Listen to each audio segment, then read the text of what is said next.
ibishura byabo bemerewe kwegera igiti c'ubugingo. Hahirwa abamesa ibishura byabo bemerewe kwegera igiti c'ubugingo. Hahirwa yo abamesa ibishura byabo bemerewe kwegera igiti c'ubugingo. Hahirwa yo abamesa ibishura byabo bemerewe kwegera igiti c'ubugingo. Haleluya. Shalom shalom abavandimwe banje, ni kuri Nyirabisage TV. Nongeye nagarutse mbahaye ikaze, ndabakunda umuryango mugari Imana yampaye, abantu mwese munkurikirana kuri Nyirabisage TV mwagize neza, ndabashimiye. Njya nkunda kubabwira ijambo ngo mbahorane namwe kandi mumporane, kuko ntabafite ntacyo nabandi cyo, namwe mutafite ndabizi neza ko munkurikirana, ariko Imana niyo muremyi wa byose. Turashimira rero Imana y'Umwami wacu Yesu Kristo ko yabanye natwe, ko yatugiriye neza. Abari hirya no hino, inshuti zanjye, abababaye mu by'ukuri siko bizahora, niko nkomeza mbabwira. Imana ibarinde umubabaro, abishimye namwe dufatikanye mu munezero wanyu, dukomeze tugumemo. Kandi ni byiza n'iby'igikundiro ko iyo abavandimwe bahuje ibintu byose bigenda neza. Uyu mwanya rero ngiye gusuhuza inshuti zanjye abari hirya no hino,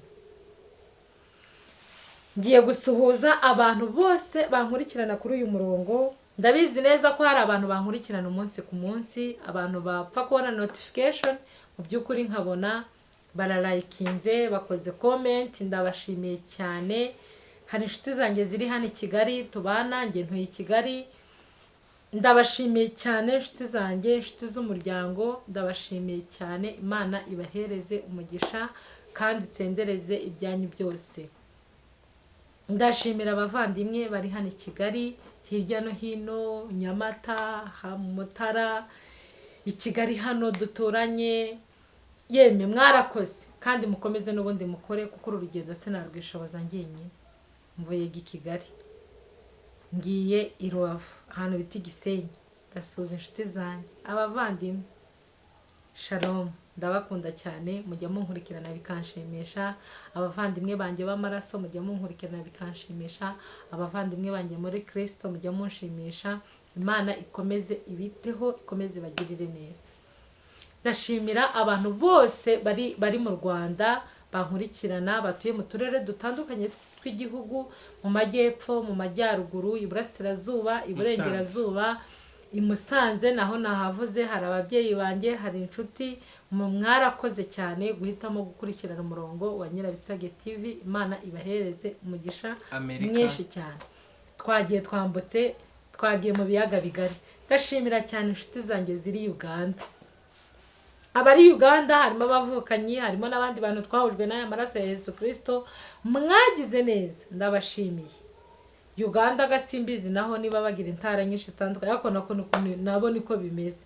Abari mu ntara nyinshi za Uganda mwarakoze kunkurikirana, namwe ndabashuhuje, mbifurije amahoro ya Kristo. Twagiye muri Kenya hari inshuti zanjye nyinshi cyane bankurikirana umunsi ku wundi, bama comment, mbega Imana ibahereze umugisha. Hari umuryango mwagize neza cyane guhitamo kureba Nyirabisage TV, mukankurikirana umunsi ku munsi. Tuzajya tubana namwe. Twagiye abari Sudani, ndabizi neza ko namwe mujye munkurikirana mukabinyereka. Ntabwo nibagiwe igihugu cyanjye cy'abaturanyi duturanye, mvuze ngo ni icyanjye ntabwo naba nibeshye, ariko kandi ni icy'abaturanyi kuko abaturanyi burya haba ari iwanyu. Ndashimira cyane inshuti zanjye ziri i Burundi, mwagize neza kunkurikirana. Abari ku mazi kuri Kongo mwagize neza cyane kunkurikirana. Hari abantu bari kure kure cyane muri Kongo, abari Kinshasa, abari mu Minembwe, Mana yanjye, abari hirya no hino muri Kongo, namwe ndabaramukije cyane kuko mujya munkunda nanjye bikanshimisha. by'umwihariko ni kwivuka. Ndabashimiye namwe abantu bakomeje kunkurikirana. Hari ababyeyi, Imana ibahereza umugisha, turabashimiye. Ababyeyi b'umubiri, ababyeyi bo mu maraso, Imana ibahe umugisha. Namwe Kristo akomeza bita ababyeyi bacu, kandi Imana yabahaye neza, yaratumye tuvuka tubaho. Niyo mpamvu natwe turimo turabashimira ababyeyi bacu. Umwami Imana akomeza biteho. Twambutse tuvuye muri Kongo tugeze i Burundi, ngeze muri Tanzania. Ahandi hose navuze Tanzania naho harimo abavandimwe banjye bajya bankurikirana. Harimo abantu benshi cyane bajya bankurikirana Tanzania. Mwagize neza gukora subscribe, mwagize neza gukora like, mwagize neza cyane. Imana ibaha umugisha, kandi ibyo mvuze no kuri ntago ari ugutebya, nta nubwo ari ukubeshya. Ndabizi neza ko abantu bari hirya no hino bankurikirana, ubwo kandi abo mvuze hafi ya bose ndabizi neza ko abariyo bajya bankurikirana. Abantu bari muri Australia, Imana ibaha umugisha cyane. Ndabizi Imana ibahereza umugisha. Mwebwe respect rwose, ndabizi ko munyumvishe icyo nshatse kuvuga, ndabizi mujya munkurikirana. Imana ibahereza umugisha. Bashimire nka kwa kundi kwa pastor. Nabashimiye cyane. Aho ngiye kugera ni muri Amerika. Hari igihe pastor ajya aterana agakora amateraniro, yakabona abakristo bajemo abataherukaga. Hari utaruherutse gusenga. Suko baba barabaye abanebwe, ariko kubera turi mu isi haba harimo inzitizi nyinshi.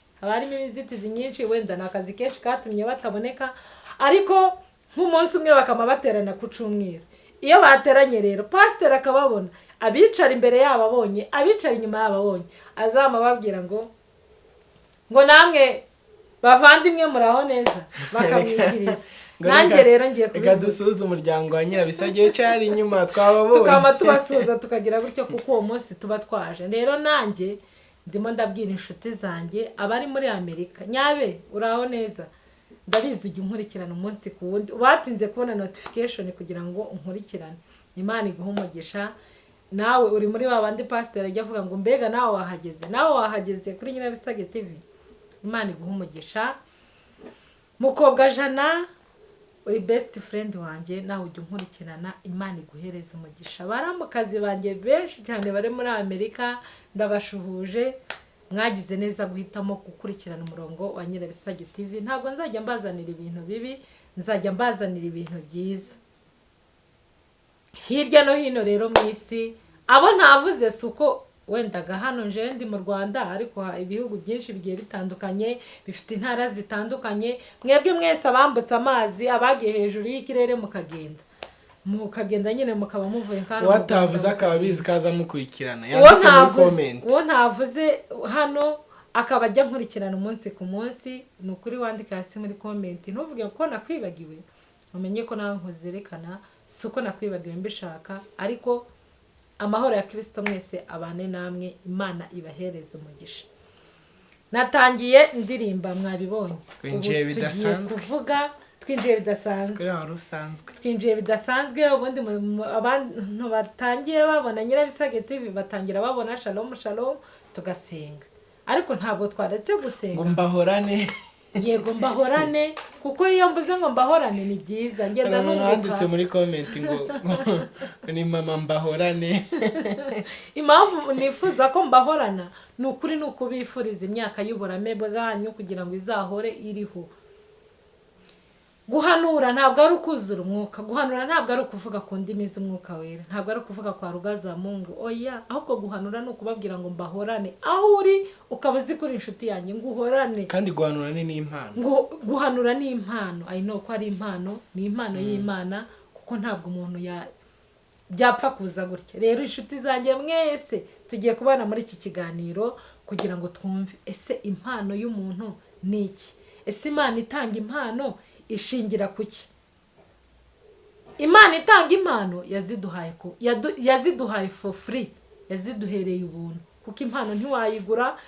Umuntu ashobora kumpereza impano gift, umuntu akampereza kado special rwose nziza. Hari abo bahereza amakontake, hari abo bahereza ibintu bikomeye, ariko impano ikomeye ni impano uhabwa n'Uwiteka. sometimes hari no wategereje ko izagaruka. Muri iyi minsi hari igihe abantu basigaye bafunga gift azi neza ko iyo gift we yaguhaye, nubwo wenda urugero niba yaguhaye wenda tuvuge nk'ikanzu nziza, nawe uzayimugarurira. Ntabwo wigeze ukina kakawete ngo urebe. Hari nk'igihe sinzi wenda nimba ariko hari igihe umuntu yazaga bitewe yareba ikintu hawe, yareba n'agaciro k'icyo yatanze, ukahita ubona ko nyine nta rukundo rwari rurimo. Njyewe kera hari umuntu wigeze kumfungira muri kakawete, ntabwo nzamwibuka, kandi nawe ahari yumve ko rwose muramukije. Kera twiga muri segonderi niga mu wa mbere, umuntu yigeze kumpereza impano irashekeje. Iyo mpano kuko njya nkunda gukora ubuntu bw'ubudesign, hari abantu tuziranye, ubwo nimbivuga hari abashuti banjye dukorana babizi neza ko nkunda utuntu tw'utudesigner, nyine ukuntu ku buryo nafata urudodo ngahuza utuntu nyine hakavamo akantu kazima.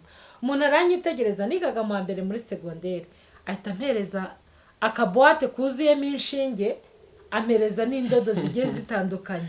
Nimbivuga hari abantu mu rugo babizi, mama ashobora kubyibuka. Umuntu yigeze kumfungira akaboate, icyo gihe ndumva nako kantu katari kakankuramo.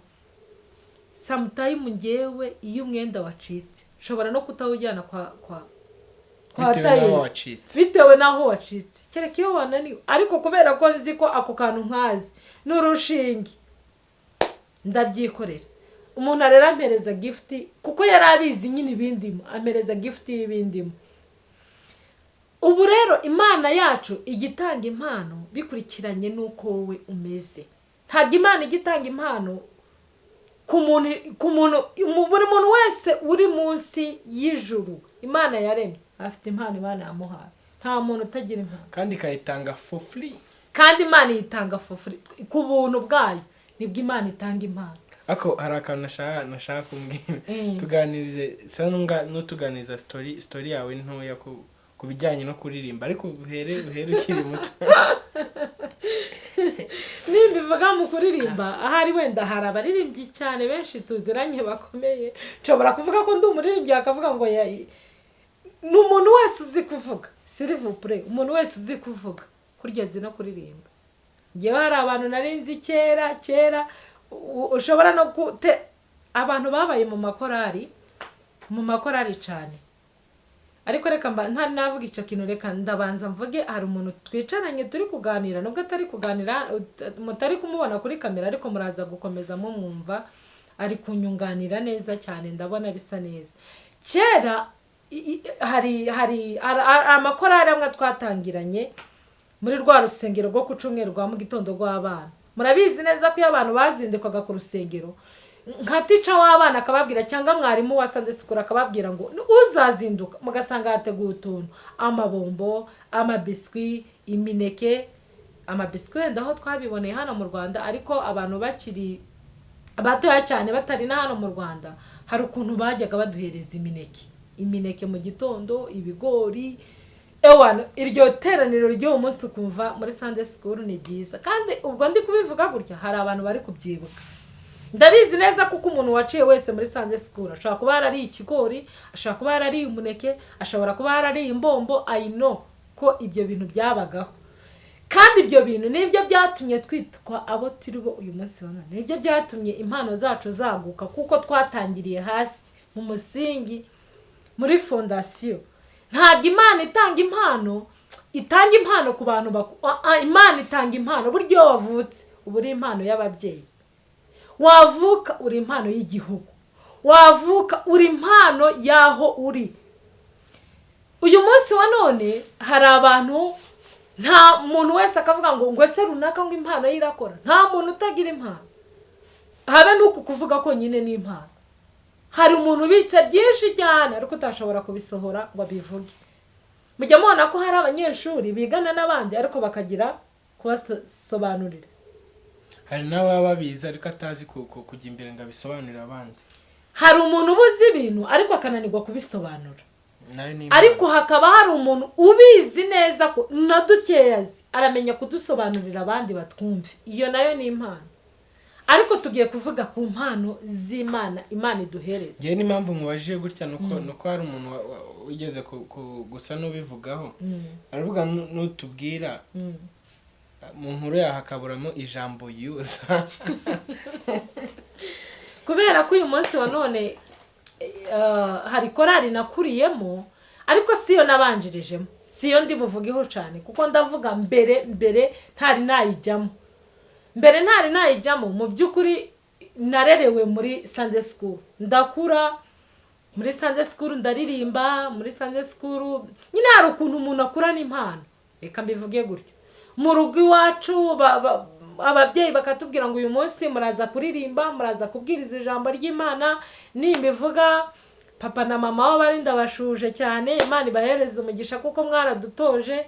Ndabyibuka cyane mu Gitega njye nkiri mutoya, ari igihe papa yatubwiraga ngo dusome ijambo ry'Imana kubera kutabisobanukirwa, ariko tuba mu rusengero ugasoma igice cya mbere ukageza ku gice cya 16, imirongo yose muri icyo gice ukayisoma, kubera ko urashaka gukuza impano ariko ntabyo uzi ibyo ari byo.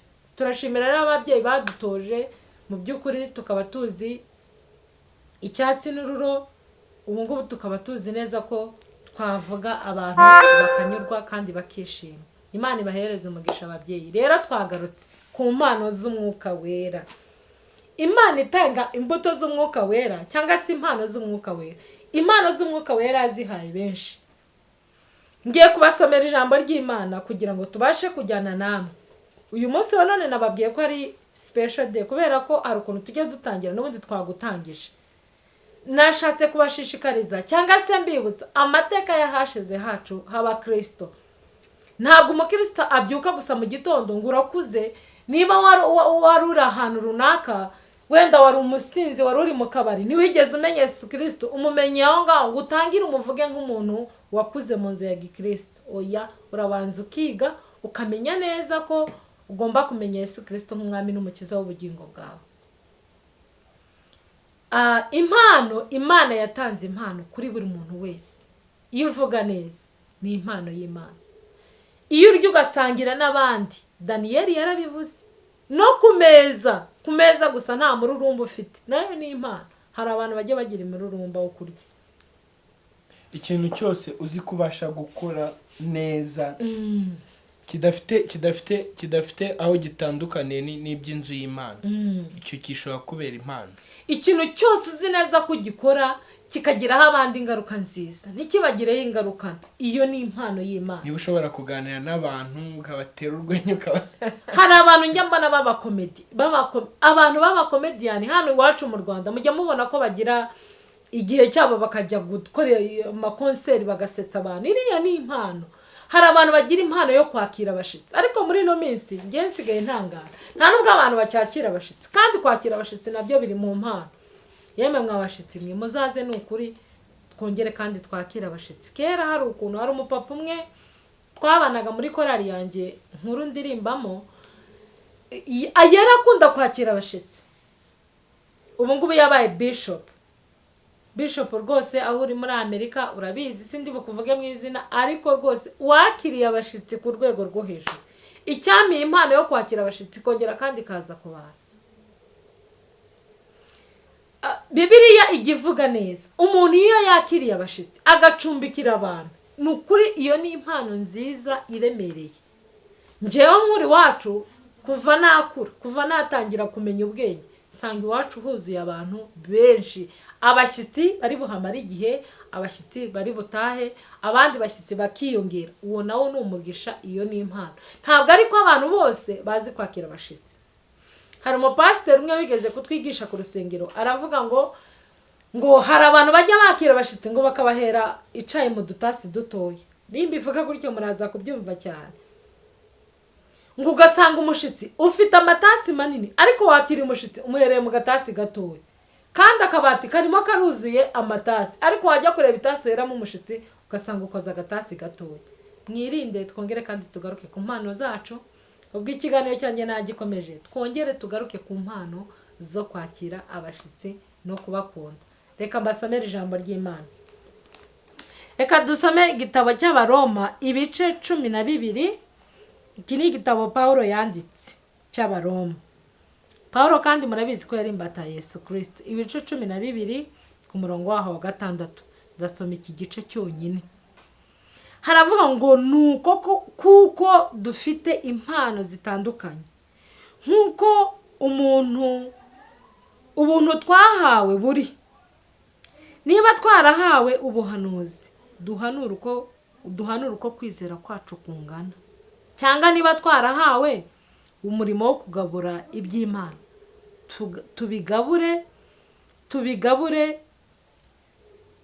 tubigaburane umwete.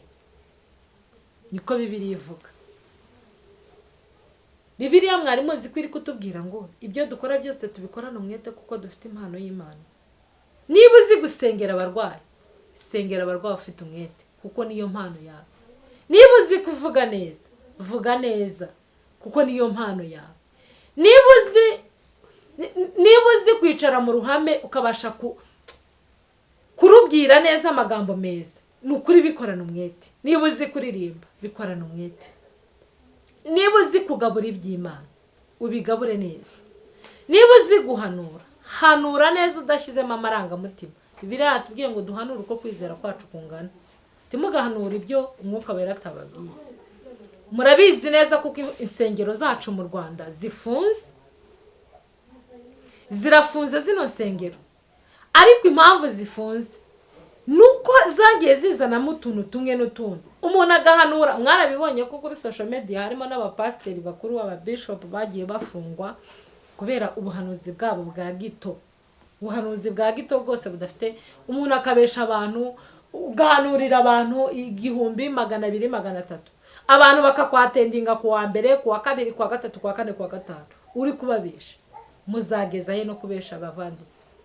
Bibiliya yavuze ngo uzi guhanura kuko Imana yamuhaye ubuhanuzi, ahanure uko kwizera kwiwe kungana. Uzi kugabura iby'Imana, abigaburirana umwete w'Imana. Mureke kubesha abakristo. Erega natwe twarakuze. Hari abantu b'abashumba baza babesha abakristo. Umuntu yita ku mahariya akamavuga ngo ni umunyamwuga. Kandi nyamara wowe mwana yareze mu buryo bw'agakiza. Wajya umusoma mu mutwe ukabona yaratakaye. Hari ibintu abantu barimo gukora ngo nukujya ngo reka mbivuge mu kinyamurenge ciza. Hari ukuntu abantu bajya bavuga ngo nugukura ibiheko. Mu by'ukuri ibiheko bamwe barabyemera abandi ntibabyemera. Ariko ukamusanga umuntu aho kugira ngo abikure nyakubikura karazimye matara. Ese ayo ngayo wazimya nuwo wagiye kubikurira kurabona ko byojana. Musigeho. Musiga amakuru yanyu twarayamenye. Abahanuzi muhanure by'ukuri. Muhanure uko kwizera kwanyu kungana. Abazi kugabura iby'Imana mubigaburana umwete. Nka kwa kundi iyo umuntu agiye kurya ajya aryana umwete akarya gahaga. Ntawava ku isahani udahaze kereka byashize. Ariko ugifite apeti n'ibiryo bikiriho ugomba kurya ufite umwete. Bibiliya ijambo ry'Imana rero ryatubwiye ngo izo mpano zose twahawe twaziherewe ubuntu. Nabibabwiye ko twaziherewe ubuntu. Ababyeyi mufite abana, kurera ni impano. Kurera ntabwo ari uguhutaza. Kurera ni ukurera. Abagore mufite abagabo, nubwo ntari mukuru cyane ariko nzabigarukaho. Abagore mubanye n'abagabo banyu mubwire umwete wo kububaha, wo gucira bugufi imiryango yanyu, wo kubana n'abapatina banyu neza cyane. Bibiliya yatubwiye ngo ibyo dukora byo tubikorane umwete. Niba tugabura iby'Imana, kuko ntago twagabura iby'Imana n'ibyacu tutazi kubigabura. Wagabura iby'Imana utazi kugaburira abantu bo mu rugo rwawe. Ariko ikiza nuko wagaburira abantu bo mu rugo rwawe warangiza ukagabura n'iby'Imana. Ikiza nuko wabana n'inshuti zawe amahoro, iyo twirirwa ku kazi, twirirwa iyo tugenda, ukabana n'abantu bose amahoro kandi ukabikorana umwete. Ukera imbuto zikwiye abihanye. Natangiye ndirimba ndababwira ngo nubwo ntabigarutseho cyane kubera impano yanjye yo kuririmba. Okay, biratandukanye. Buri muntu wese ni impano ye. Hari abantu bazi kuririmba cyane, hari abantu bazi kuvuga ijambo ry'Imana cyane. Mwubahwe rwose abantu muzi kuririmba, mwubahwe. ariko natangiye mvuga ngo hahirwa abamesa ibishura byabo mu maraso y'umwana w'intama. Abo gusa nibo bazemererwa kwinjira.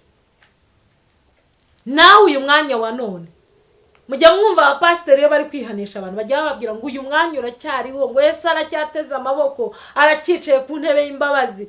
Ni ukuri Yesu aracyicaye ku ntebe y'imbabazi kugira ngo atugire neza. Izi mpano zacu Imana yongere kandi zizamure, twongere tugirire akamaro igihugu, twongere tugirire akamaro iyo dutuye, iyo tuba mu miryango. Mw'ababyeyi mwe mukunda abana banyu, mubatoze ibyiza. Yo inshuti zacu tubane neza. Hari umuntu wadushekeje aratubwira ngo hari umuntu yapfuye iwabo muri karitsiye, swate yanganaga, nta rukundo yagiraga, ngo yapfa aho kugira ngo bamuririmbire ngo aheza mu ijuru, bakaririmba ngo cyari cyaratuzengereje. Ariko mu mitima kuko abantu murabizi ntago abantu bajya baririmba ngo mujya mubona niyo bapfuye umuntu agapfa ari umunyabyaha, ariko bajya gushingura mukaba mwumva baravuze ngo runaka ngo yakoze imirimo myiza. Oya, icyo dukora cyose tugikorane umwete, tugabure neza. Umuntu utagira imirimo myiza aramutse apfuye umunsi wa none, yewe hari umupasiteri umwe wigeze kutubwira ngo umuntu umwe ngo yari umunyabyaha, ngo agiye kugwa mu mazi, ngo hagati y'amazi n'ikiraro niho yabonye imbabazi z'Imana. Twirinde guca imanza, ntabwo nciye imanza, ariko umuntu wese ufite icyapfa n'Imana yikiranure. Yesu aracyicaye ku ntebe y'imbabazi, Yesu aracyicaye kugira ngo atugirire neza, Yesu aracyicaye kugira ngo duhumeke umwuka w'abazima tumushimira.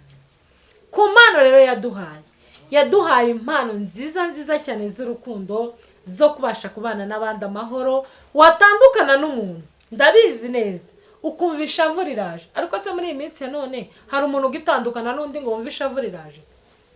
Ntabwo wabimenya. Hari umuntu uza wabona inshuti iragiye, ni ukuri ukumva ikiniga kirakwishe, ariko abakristo bo muri iyi minsi ya none ntabwo bakigira ikiniga. Rero tureke uburyarya, ahubwo tugabura iby'Uwiteka, tubigaburana umwete, dukoresha impano yacu mu gihe gikwiriye, maze Uwiteka duhire bavandimwe kandi atugirire neza. Rero ngarutse kuri icyo ku bantu bazankurikirana, mugarure impano zanyu. Ntihazagire uzanseka ngo sinzi kuririmba, kuko niba nzi kuvuga nzi no kuririmba, kandi buri wese yagerageza. Ahubwo ahantu hari abarimu bigisha rwose mumpe nimero yanyu nziyandikishe, kuko ndabikeneye cyane, kandi Imana izaduhana umugisha. Rero nsoza mbwira inshuti zanjye ngo mwitegure, Yesu Kristo araje, ari ku irembo. Muri izo mpano yaduhaye tugerageze kuzikoresha neza. Kristo Mwami Imana abane namwe none n'iteka ryose, mu izina rya Yesu Kristo Mwami wacu, amen. Shalom.